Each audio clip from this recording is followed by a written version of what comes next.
Kapag hindi ka kayang i-defend, hindi ka kayang mahalin.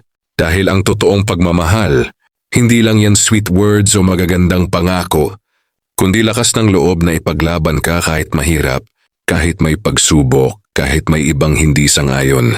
Kung kaya ka lang niyang mahalin ng tahimik, pero hindi kayang manindigan kapag kailangan mo siya, hindi yon pagmamahal, convenience lang yon.